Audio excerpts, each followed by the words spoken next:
आज हम बात करेंगे हाइमेनोलेपिस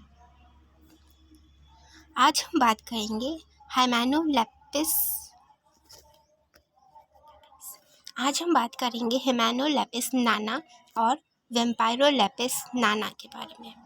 इसे हेमानोलेप्सिस नाना क्यों कहा जाता है? नाना का मतलब होता है स्मॉल, छोटा, एंड हेमानो का मतलब होता है मेम्ब्रेन, एंड लेपिस का मतलब होता है कवरिंग। इसका जो एग होता है, it has a covering and it is very small parasite of the human. Hymenolepis nana, जिसे हम वेम्पायरोलेपिस नाना भी कहते हैं, its systematic classification is phylum platyhelminth से बिलोंग करता है ये। इसकी क्लास सिस्ट्रोडा है, ऑर्डर इसका साइक्लोफेलाइटी है, जीनस इसका हेमानोलेपिस, स्पेसीज नाना है। ये एक ऐसा ड्राफ्ट टेप वॉर्म है जो कि इसका एक कॉमन नेम है। इसे ऐसा क्यों कहा जाता है? ड्राफ्ट टेप वॉर्म इसे इसलिए कहा जाता है क्योंकि ये काफ़ी छोटा होता है। सबसे छोटा पैरासाइट यही होता है जो कि ह्यूमन के इंटेस्टाइन में प्रेजेंट होता है। नाउ अब हम बात करते हैं इसका जोग्राफिक डिस्ट्रीब्यूशन की। So it is a cosmopolitan and we all know it is found in a small intestine of the human. Basically, it is found in the ileum of the man. It is 1/3 of the distal portion, and it is also reported in the rheodonts. Rheodonts क्या होते हैं? Rheodonts वो होते हैं जैसे rat, माइस etcetera. अब इनको कैसे ये फर्दर कैसे इन्फेक्शन में पार्ट देते हैं, कैसे ट्रांसमिशन करते हैं, ये हम आगे डिस्कस करेंगे। सो इसकी जो हेमानोलेपिस नाना है, इसके बारे में हम पढ़ेंगे तो इसके दो फॉर्म है, एक एडल्ट फॉर्म है और एक एग फॉर्म है। तो जो एडल्ट फॉर्म है हेमानोलेपिस का, इट इज़ अ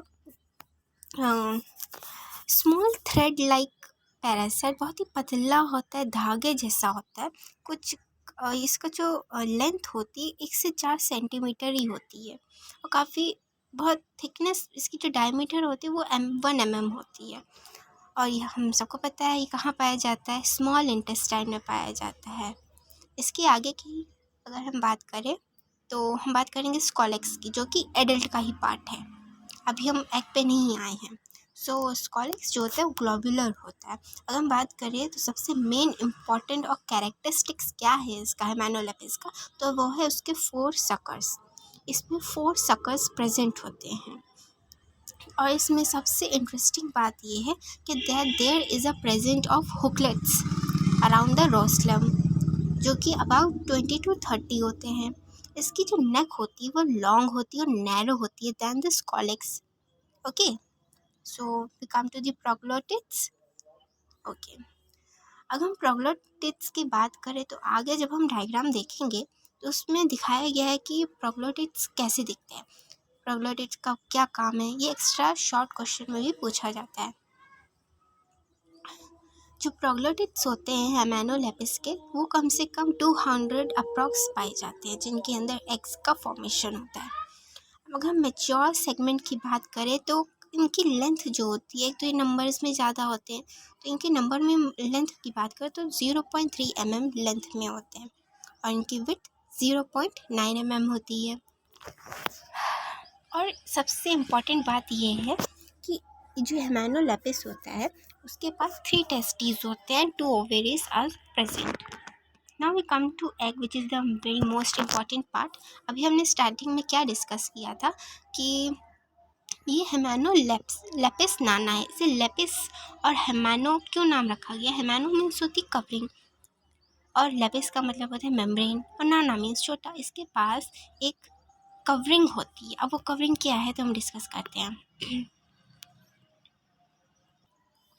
जो एग होता है इसका, यहाँ आप टाइगर फिगर में देख सकते हैं, इसकी जो फिगर बनी है इसमें 2 मेम्ब्रेन प्रेजेंट है, एक आउटर मेम्ब्रेन है और एक इनर मेम्ब्रेन है। और जो आउटर मेम्ब्रेन है उसे हम आउटर शेल भी कहते हैं, जो काफ़ी थिन होती है। और जो इसके पास जो ये 2 मेम्ब्रेन होती हैं, तो क्या होता है जब ये हमारे ह्यूमन इंटेस्टाइन में प्रेजेंट होता है तो वहाँ के जो एंजाइम्स होते हैं थिन होने के कारण इसकी जो कवरिंग होती है यहाँ से रप्चर हो जाती है। फिर अब बचता है हमारा हेक्साकार्ड एम्ब्रियो, जो कि ऑन्कोस्फेयर इसे कहते हैं। यहाँ एम्ब्रियो 4 भी होता है, और जो येलो येलो मार्क्ड है ये इसका योक ग्रैन्यूल्स है। So it is a very important part.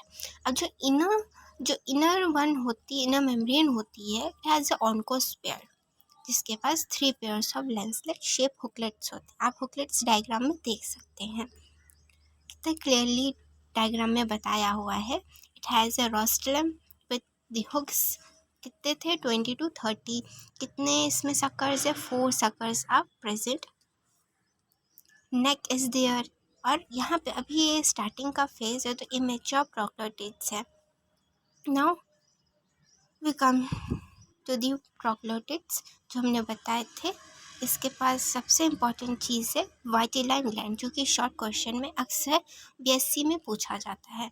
It has ovary, then now you can see where the vitelline glands goes to the genital opening, and there is a serous sac, vas deferens, which has 3 testes, which is very important. Then we comes to the life cycle. सबसे पहले हम यहाँ पे life cycle देख लेते हैं। तो ये रही हमारी लाइफ साइकिल, आप देख सकते हैं यहाँ पे। ओके, सो अगर हम हेमानोलेपिस नाना की बात करें तो यही एक ऐसा पैरासाइट है जिसे कोई इंटरमीडिएट होस्ट नहीं चाहिए होता है। इसके पास केवल एक होस्ट होता है, वही सफिशिएंट है उसकी एक सिंगल डायरेक्ट लाइफ साइकिल को कंप्लीट करने के लिए। जो हेमानोलेपिस नाना है ये सिर्फ ह्यूमन में ही अपनी लाइफ साइकिल कंप्लीट करता है। और ट्रांसमिशन के लिए जैसे मैंने रोडेंट्स बताए थे भी, तो जैसे कोई जो रैट है, माइस है, जिसने इसके एग्स इंगल्फ किए हैं या फूड के ज़रिए खा लिए हैं, तो वो क्या करते हैं, ये इसके ट्रांसमिशन में मदद करते हैं। अभी हम बात करेंगे आगे। सबसे पहले इसकी लाइफ साइकिल समझते हैं। मैं आपको जूम करके दिखाती हूँ। तो ये इंटेस्टाइन ऑफ मैन आप देख रहे हैं। यहाँ हम कहाँ की बात कर रहे हैं, अभी हम बाहर की बात कर रहे हैं, not talking about the inside the intestine. So आप जैसे यहाँ देख रहे हैं कि जो एम्ब्रियो है यहाँ पे जो रेड कलर से शो किया हुआ है, ये एम्ब्रियो क्या होता है, किसी इंसेक्ट ने इसी जो एग्स है किसी इंसेक्ट ने इंजेस्ट कर लिए होते हैं, मतलब खा लिए होते हैं। तो क्या होता है, जब ये खा लिया होता है किसी इंसेक्ट ने, तो ये डेवलप होता है सिस्टीसर्कोइड लार्वा में। अब सिस्टीसर्कोइड डेवलप हो रहा है उस इंसेक्ट के अंदर। तो जो ह्यूमन है और जो रोडेंट्स, जैसे मैंने राइस और माइस बताए हैं आपको, तो ये क्या कहते हैं, they get infected, approx 60 sarcoids infected.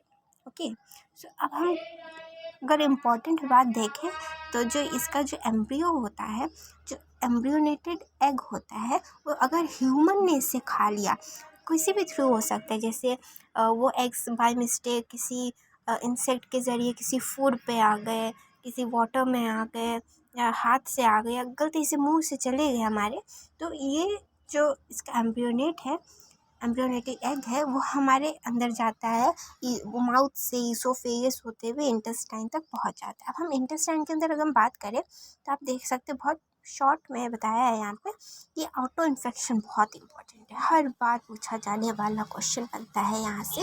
तो जो ऑन्कोस्फेयर, अभी हमने एग की बात की थी, जो ऑन्कोस्फेयर होता है वो यहाँ ह्यूमन बॉडी में आके हैच हो जाता है। क्यों हैच हो जाता है, क्योंकि हमारी ह्यूमन बॉडी के ह्यूमन इंटेस्टाइन में क्या होता है, एंजाइम्स प्रेजेंट होते हैं, जिसके कारण वो ऑन्कोस्फेयर हैच कर जाता है। सर्कोइड लार्वा डेवलप्स कहाँ, ह्यूमन इंटेस्टाइन में। अब जो ह्यूमन इंटेस्टाइन होती है, आप डायग्राम में देख सकते हैं, जो उसकी विलाई होती है उसको वो रप्चर कर देते हैं, जिसके ज़रिए सिस्टॉइड लार्वा जो है वो इंटेस्टाइन में चला जाता है। अब वहाँ जाके वो धीरे धीरे धीरे स्कॉलेक्स में डेवलप होता है। स्कॉलेक्स से डेवलप होने का तो एक एडल्ट फॉर्म में डेवलप हो जाता है, जिसके पास काफ़ी ज़्यादा नंबर में प्रोग्लोटिड्स पाए जाते हैं। अब वो प्रोग्लोटिड्स लेटर ऑन डेवलप करते हैं एग्स। अब वही एग्स फीसेस के ज़रिए, ह्यूमन फीसेस के ज़रिए आगे जाते हैं, आगे जाने के बाद पानी या फूड्स में हमें मिलते हैं। अब हम इसकी लाइफ साइकिल के बाद, अब जो मैंने आपको एक्सप्लेन किया ये आपको यहाँ लिखा मिल जाएगा। अब हम इसकी ट्रांसमिशन की बात करते हैं। तो इसका ट्रांसमिशन जो है, ये अभी हमने बात की कहाँ से होता है, ट्रांसमिशन इसका कहाँ से हो सकता है। पहली बात तो जैसे जो इंसेक्ट्स होते हैं, कोई बीटल होता है, रोडेंट माइस कुछ भी हो सकता है, इन्होंने अगर गलती से या फिर इन्होंने जो हेमेनोलेप्सिस का जो एग होता है इसे इनगल्फ कर लिया होता है, तो ये कंटामिनेट हो जाते हैं और फिर later on they contaminate the food and water also. और गलती से बाय मिस्टेक अगर ह्यूमन ने वो कंटामिनेटेड इंसेक्ट या फिर फूड या वाटर का इंजेक्शन कर लिया, तो ये जो इन्फेक्शन है, पैरासाइट जो है, वो इंटेस्टाइन में आ जाता है और वहाँ अपना लाइफ साइकिल को डेवलप करता है। ओके। तो अब हम पैथोजेनेसिस की बात करते हैं। तो यूजुअली जो हेमानोलेपिस नाना होता है, उसका जो लाइट काफ़ी हल्के तौर से देखे जाने वाले इन्फेक्शन जो है वो एसिम्प्टोमेटिक है। एसिम्प्टोमेटिक मतलब उसके जो सिम्टम्स हैं वो बहुत कम दिखाई देते हैं। अगर हैवी इन्फेक्शन हो गया, बहुत ज़्यादा टाइम हो गया है, तो इसके जो जो हमने सिम्टम्स देखते हैं वो बहुत ही नॉर्मल टाइप में भी आते हैं, जैसे डायरिया, आर्थराइटिस, हेडेक होना, इरेटिबिलिटी, डिजीनेस और abdominal pain, this all are the pathogenesis. So अब हम इसे डायग्नोस कैसे करेंगे, कैसे मालूम चलेगा कि हेमानोलेप्सिस नाना है? तो हम क्या करेंगे, we take the stool specimen of the infected patient and examine its egg in the stool with the help of the microscope. So it comes to the treatment. तो सिंपल है, हम लोग एक पैरासाइट के लिए क्या करेंगे, निक्लोसामाइड और पैराज़ाइक्विंटल लेंगे। तो देखा गया है पैराज़ाइक्विंटल लेने का एक डोज, उसका सिंगल डोज ही काफ़ी इफ़ेक्टिव माना गया है। बाकी निक्लोसामाइड आप दे सकते हैं। और यहाँ पे अगर हम प्रिवेंशन की बात करें तो हमेशा से बताया गया है कि good hygiene, public health, sanitation और clearing of the contaminant, destroyment of the contaminants बहुत ज़्यादा ज़रूरी होती है। सो यहाँ तक का सफ़र ख़त्म होता है। हेमानोलेपिस हम ख़त्म कर रहे हैं। मिलते हैं नेक्स्ट वीडियो में। आप बने रहिए हमारे साथ मानसी का बायोडोट में।